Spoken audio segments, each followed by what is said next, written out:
हाय दोस्तों, आज मैं लेकर आई हूँ अर्थशास्त्र यानी इकोनॉमिक्स का दूसरा क्लास। तो बने रहिए हमारे साथ और देखते रहिए हमारा क्लास इकोनॉमिक्स का। हम देखते हैं कि इकोनॉमिक्स से बहुत सारा क्वेश्चन आता है और एग्जाम में हम नहीं बना पाते, इसीलिए हम सोचते हैं कि आप लोग भी एक क्लास लेकर आए। ये हमारा दूसरा क्लास है, आप फर्स्ट क्लास जरूर देखिएगा और ये मेरा सेकंड क्लास है। इसमें आता है अवमूल्यन। अवमूल्यन क्या होता है? विदेशी मुद्रा के तुलना में जानबूझकर स्वदेशी मुद्रा का मूल्य कम करना। ठीक है, इसका उद्देश्य जो होता है निर्यात में वृद्धि और आयात को कम करना। ठीक है, यदि भारतीय मुद्रा का मूल्य डॉलर के मुकाबले 70 रुपए है, तो यदि भारत सरकार 70 रुपए की जगह पर 80 कर देती है तो यही अवमूल्यन है। ठीक है दोस्त, ये 3 वर्षों में 3 बार अपनाई गई है। ठीक है, कब कब अपनाई गई है? तो 1949 में, 1966 में, 1992 में जानबूझकर। ठीक है, बार है विमुद्रीकरण। किसी प्रचलित मुद्रा के बदले में नए मुद्रा का प्रचलन करना। नोटबंदी, जो मार्केट में मुद्रा गतिशील से या प्रचलित हो उस नोट को बंद करके नया मुद्रा लाना विमुद्रीकरण कहलाता है। ठीक है, कब लाया गया था? नोटबंदी कब हुई थी दोस्त?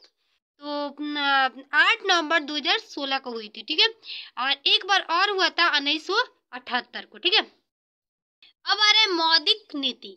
यह नीति जिसके द्वारा मुद्रा को प्रसारित या कम किया जाता है, इसे हम लोग मौद्रिक नीति कहते हैं। और यह आरबीआई द्वारा मुद्रा महंगा या सस्ता करना। ठीक है, उसके बाद आ रहा है मुद्रा स्फीति।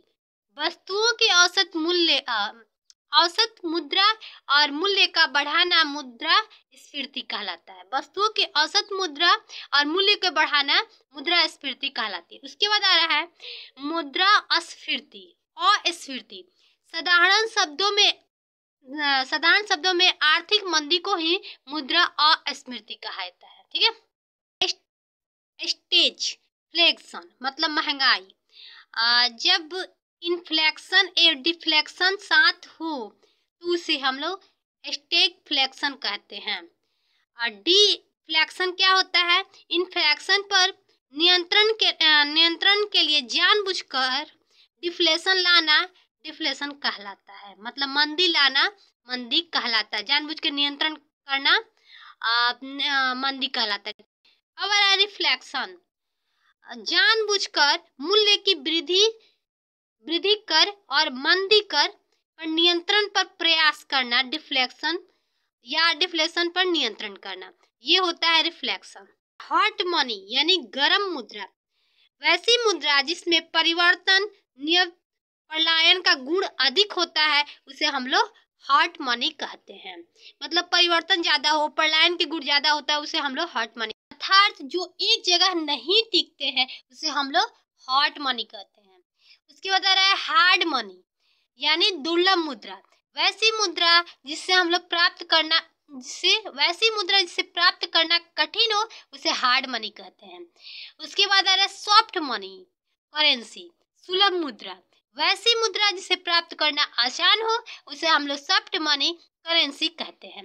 उसके बाद आ रहा है निवेश। लाभ के उद्देश्य से पूंजी निवेश करना निवेश कहलाता है। मतलब लाभ के उद्देश्य से पैसा लगाना ही निवेश होता है।